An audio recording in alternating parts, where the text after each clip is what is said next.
Good afternoon. I'm Dennis Galucki, and welcome to the 388th Imagine Buffalo program, and another great virtual Imagine lecture hosted by the Downtown, Buffalo, and Erie County Public Library. Thanks so much for joining us today. This program is created by the Center for the Study of Art and Architecture, History, and Nature, with an acronym of Cezanne, and ImagineLifelongLearning.com. Now we're going to start with our speaker shortly, but first, a little housekeeping. Everyone watching will be muted during our speaker's presentation, which will last about 15 to 20 minutes. We'll have plenty of time for questions at the end. If you have a question, please type it into the chat box and we'll get to as many as we can. This program is being recorded. You'll be able to watch it again later on the library's Facebook and the library's YouTube channel pages. An audio of this program and over 1,000 other programs since 2010 from Buffalo and Chautauqua can be found at the Cezanne audio catalog at ImagineLifelongLearning.com. As a reminder, we'll be here on Zoom every Tuesday at 12:30 p.m. using the same link as today with a great lineup of local speakers. Today is the fourth Tuesday of the month, so our topic is nature and science, and our featured speaker is Kathy Leacock. Catherine Leacock has degrees in anthropology and library science from the University at Buffalo. She joined the staff of the Buffalo Museum of Science in 2003. She began her museum career as the curator of the Charles Rand Penny Collection, a private collection in Western New York. Experience in the private sector, in addition to public institution, provides Kathy with a well-rounded view of museums. Kathy also served as the interim director of museum studies at SUNY Buffalo State before returning to her true love of collections management.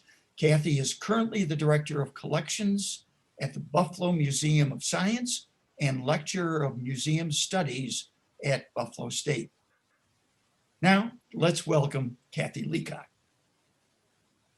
Thanks, Dennis. All right, let's see if I can get my technology to work for me today.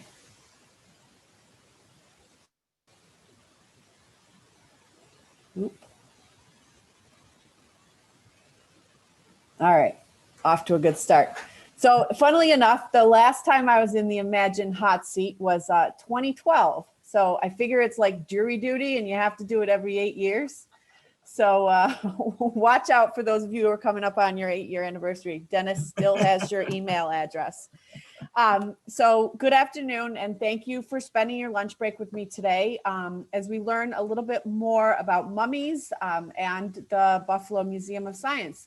Hopefully many of you will have already had the chance to see the exhibit since it opened in February, closed in March, reopened in July.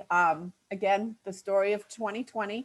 And if you haven't yet, hopefully today's overview will be just the catalyst that you need to get your tickets before it closes on January 3rd.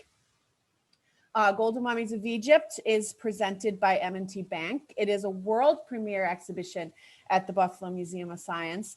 And it examines, the sort of broad theme is that it examines the hopes and fears about the afterlife when Egypt was part of the Greek and Roman worlds. So we're looking at the time period of about 30 BCE to about AD 300.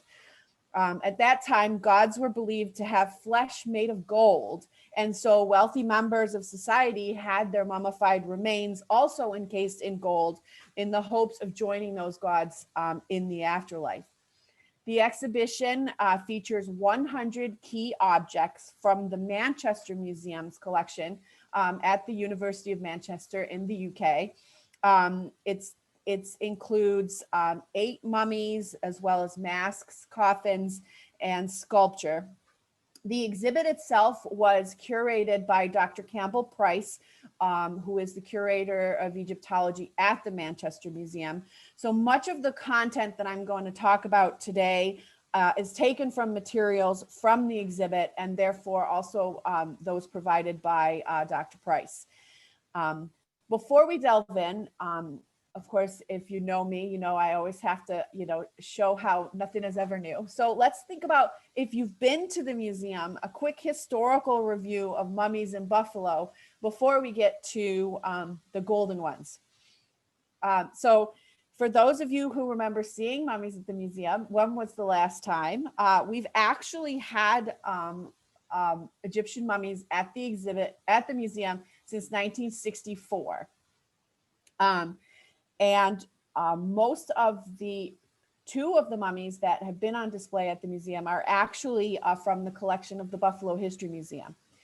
And most recently, you may be familiar with the more immersive exhibit, Wemank, The Cycle of Life in Ancient Egypt, which was a long-term exhibit at the museum that ran from 1998 until 2013. And Wemank was designed in-house and developed by the museum and featured their collection along with loans. But what the big idea behind Wemank was it focused on everyday life in ancient Egypt. It was everyday life of sort of middle-class Egyptians during the Ptolemaic period.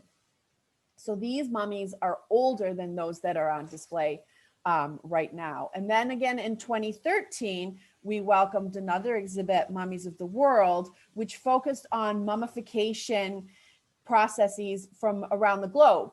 A lot of times we think about mummies, we immediately go to Egypt, but Mummies of the World showed that there are mummified remains from all continents. So how does the current installation differ? In so many ways.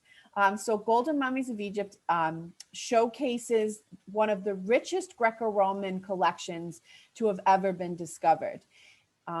It looks specifically at the lives of the elite in this very multicultural time period in Egyptian history. And the mummies were once living people, and they represent just a small subset of the Egyptian population during the Greco-Roman time period. So the University of Manchester Museum is recognized to have one of the finest collections of Greco-Roman material outside of Cairo. And this collection was excavated at a time when Egypt was under British rule from the 1880s till the 1920s. So it was excavated during a period of time when it was common for scholars to excavate human remains. Of course, that has changed significantly over time, but we have to bear in mind the context of this particular exhibition. So the many thousands of Egyptian antiquities that are now in museums around the world did not arrive there by chance.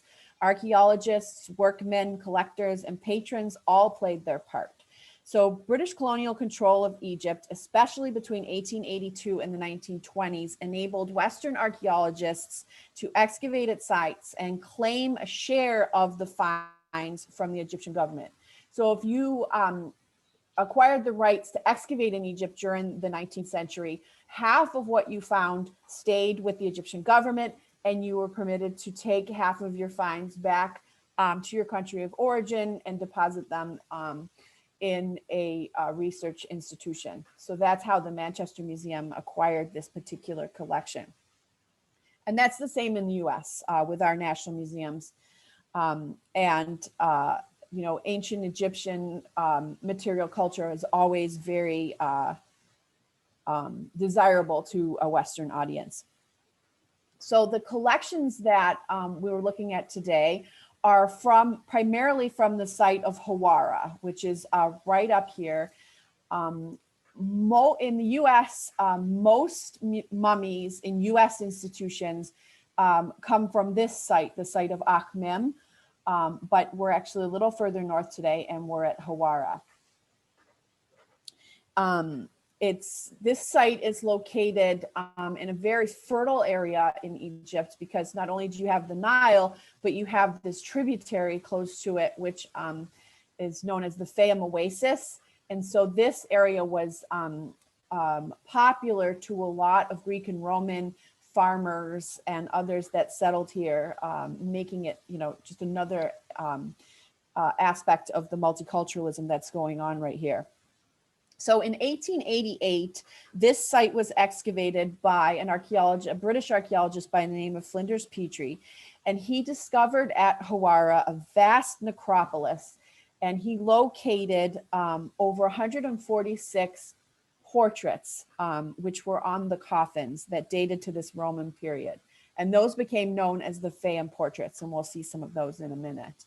So the archaeologist, with his lots, has to have a double barrel name, Sir William Matthew Flinders Petrie, first went to Egypt in 1883 and went to Giza, which is where a lot of archaeologists started.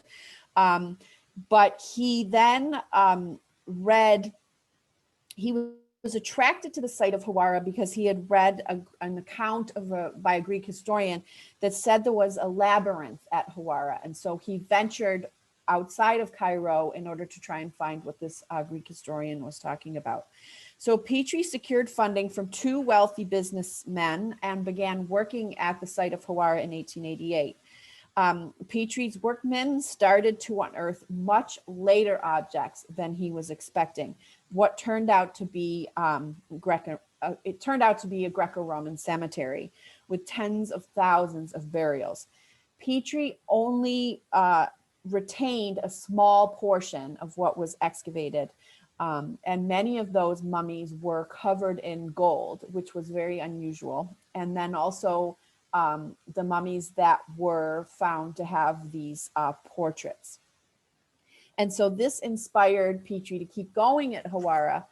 And he brought some of his finds back to England, and they caused a bit of a sensation among art historians because they weren't what Western audience was used to seeing when we think about material that's excavated in Egypt because of this Greek and Roman influence.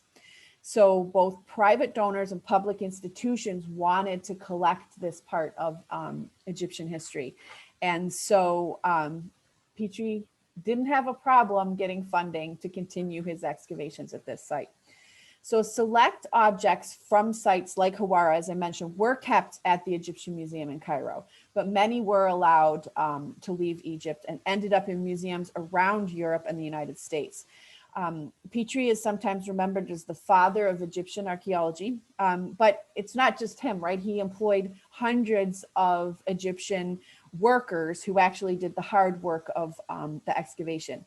But Petrie himself was very good at recording his finds than many of his contemporaries. So we do have his field notes, scans of which that are on exhibit in the show that show the detailed field notes that he wrote while he was at Hawara. So not to the standards of modern archaeologists, but of his time, he was exceptional in his note taking.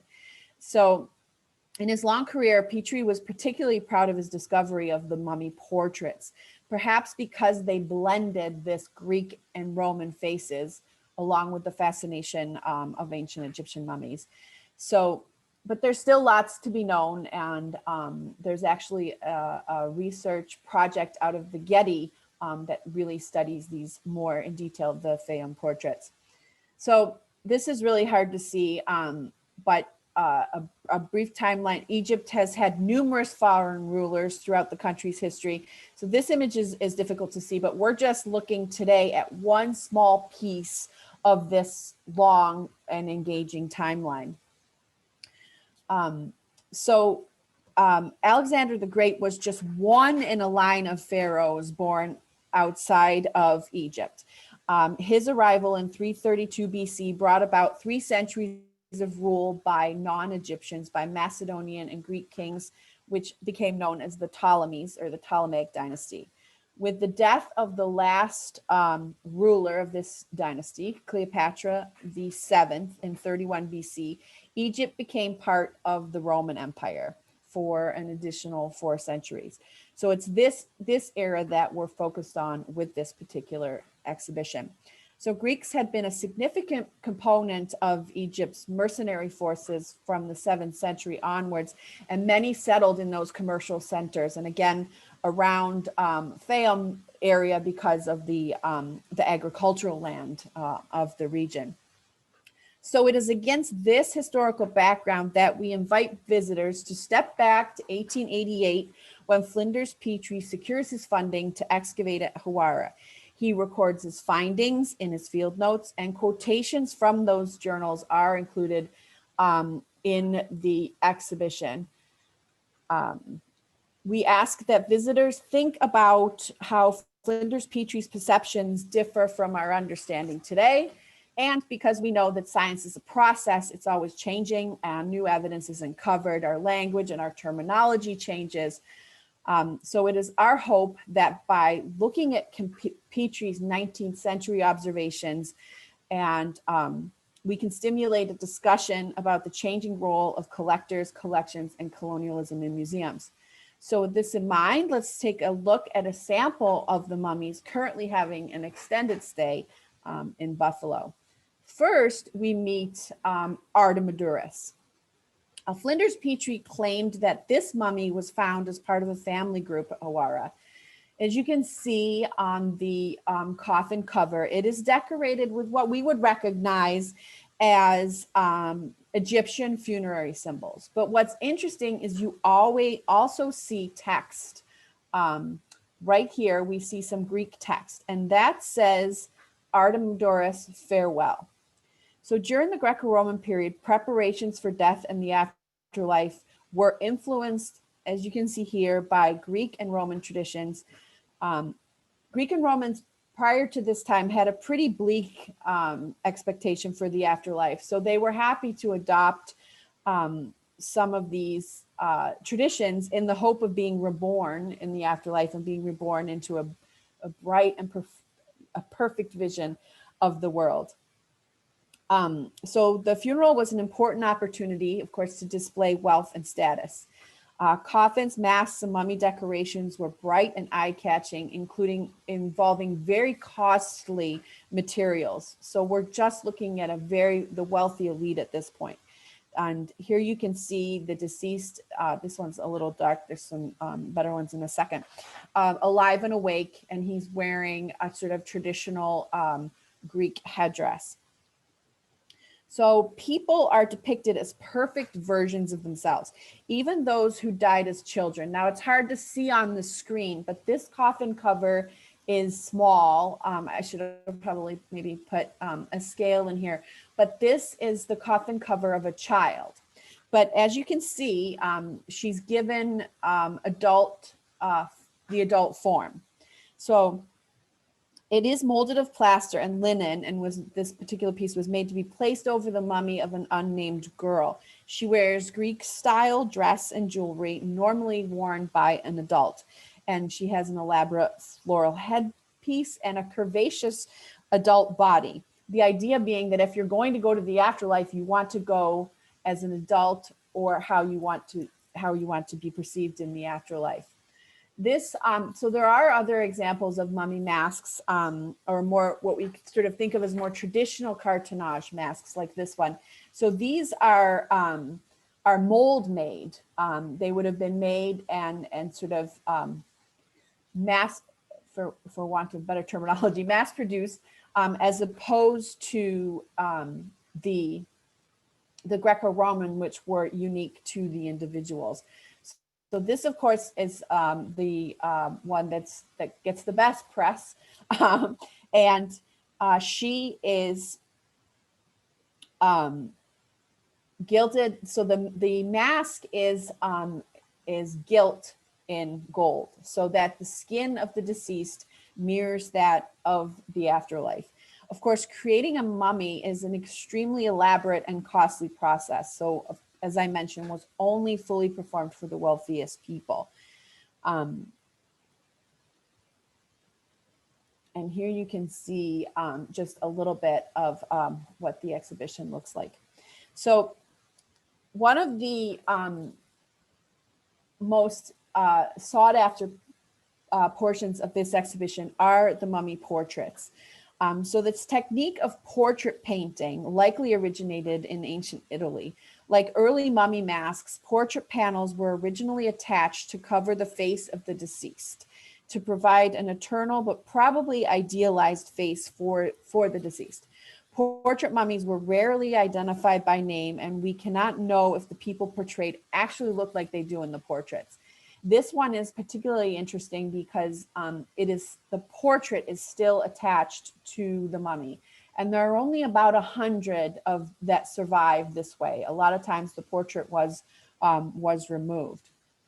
And what's interesting about this one is that CT scans show that this individual had some folds of flesh, leading us to believe that he may have actually been heavier in life than his portrait shows. And also his CT scan shows that he was older. And so I like to think that, similar to our own traditions, this image was selected to show how this individual wanted to be remembered, right? Think about, the Buffalo News on a Sunday and the obituaries. A lot of times you'll see a veteran who passed away at 95, but the image in his obituary is in his military uniform 40 years ago. So this is a similar process here, that the portrait was painted in life, and this is how the individual wanted to be remembered, and probably not what he looked like prior to time of death. So it's just like our own social media filters in the Greco-Roman period. So Flinders Petrie was very interested in these portraits because back then he was interested in race and trying to determine the race of these individuals. And so he studied the Fayum portraits to try and determine that. And he concluded that, Greek settlers in Egypt were this elite population. So Roman period painted panels, these portraits, are also known as the Fayum portraits. And they're just striking images from the ancient world. Their discovery in the 1880s changed what people had thought about art and art history. And although these portraits have been found in other sites, the most complete set is from that Fayum period. And this one is interesting because you can see, if you see it in person, you can make it out a little bit. You can see the remains here of where the wrappings would have secured the portrait to this woman's mummy.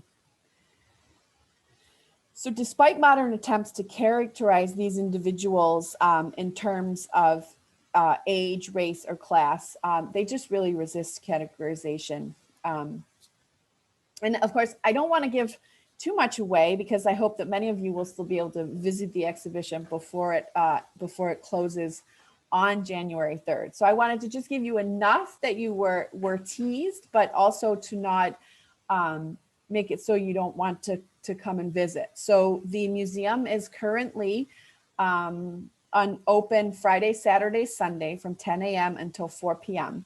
We do request that you schedule your tickets either in advance or online or over the phone in order to regulate our capacity in light of COVID-19 restrictions. Of course, that is changing every day.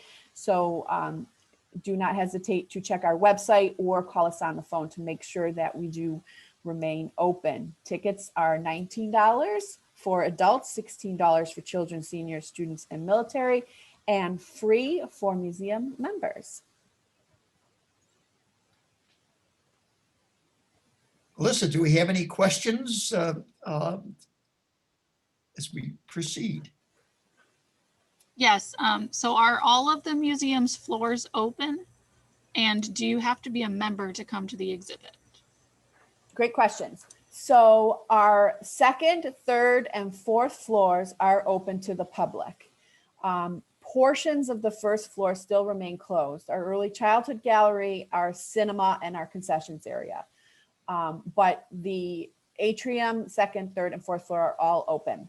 You do not need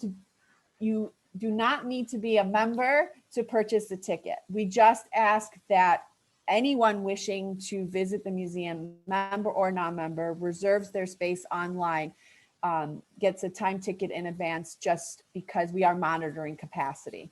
So anyone is welcome to purchase a ticket. We just ask that you do it in advance so we can, just make sure we are following all the guidelines. Thanks. And I know we're limited on time, but Mary says she is curious about the ethical issues related to exhibiting mummies.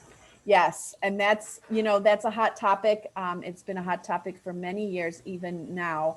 And so what we have tried to do in choosing this exhibition is making sure that every visitor is aware of the context and the background information surrounding how this material got from Egypt to Manchester to Buffalo.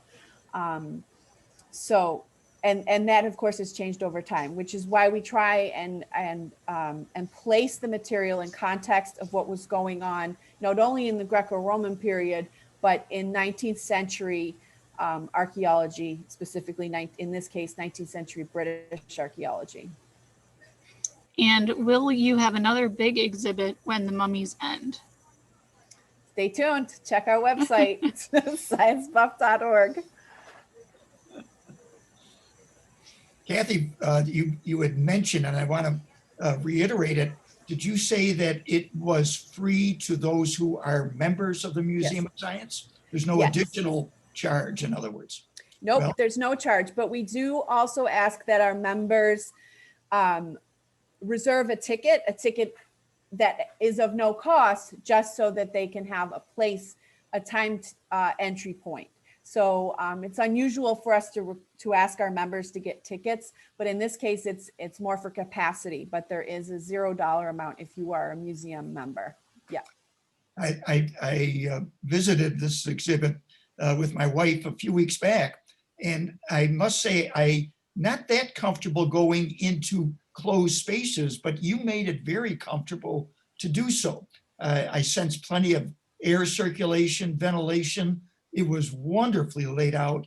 And there were people, but yet everybody was spaced in such a way that I felt comfortable, and all the others seemed to feel as well. Families galore around, kids of all ages, literally, and it's just so well done, which is why we wanted to schedule this in this slot that normally I don't schedule during Thanksgiving week. But not traveling this year, I thought I would make sure we told the community, and more importantly, archive this presentation on the library's YouTube channel, so that it's there. It's another source of it. So we're delighted that you could do this. What else would you like? We've got about a minute to go here. Anything else that well, here's a question. We're living in a time where there's a lot of discussion about science. And people will say, well, don't you believe in science? Well, I would think most people believe in science, but yet there may be certain elements of science that raise questions. What I see happening is that science has been a great process for human beings for the last, certainly since the period of the Enlightenment period, to progress. It doesn't have all the answers, but it does have a process. Would you want to elaborate on that further? Well, I've worked at the Buffalo Museum of Science for a long time now, and we believe that science creates opportunities and shapes our world. And as I'm a social scientist, I'm an anthropologist, and so for me, and a lot of what we do here at the museum, it is science as a process, right? Critical thinking skills. It's not about, and that's why sort of presentations like this are hard, especially virtually, because a lot of what we do is sort of inquiry-based learning, and we want engagement from the audience, and we don't just want to stand up here and spout facts and figures, which is challenging to a virtual audience. But we hope that visitors to the Buffalo Museum of Science find something that sparks their curiosity, that they want to learn more about, and we can help them and give them the skills they need to think like a scientist in whatever direction that takes them. Well, that's a good answer. I hope people reflect on it. I'm going to thank you so much again for adding this archival content to the Buffalo story, basically the Buffalo Museum of Science. It's just a wonderful organization. I say support it. Every cultural in town is got to be struggling in this period of COVID. So that if you have favorites, please do your best to support them, including the Museum of Science. This program also, I work closely with the Wellness Institute of Greater Buffalo, and they're a co-sponsor of many of our programs, and have been, Phil Haberstroh has been a guest on them often, and I want to note his passing suddenly this past week. He was a good man, and the community's lost a great supporter. So I thank folks for joining us today. We so appreciate this new format. Join us next week, same time, same Zoom link, when we talk to Adam Ziglitz, Pulitzer Prize winning cartoonist with the Buffalo News. I want to thank you again for joining us and wish you well for a good day, and be well and have a good and reflective Thanksgiving. Good day, everybody. Thank you.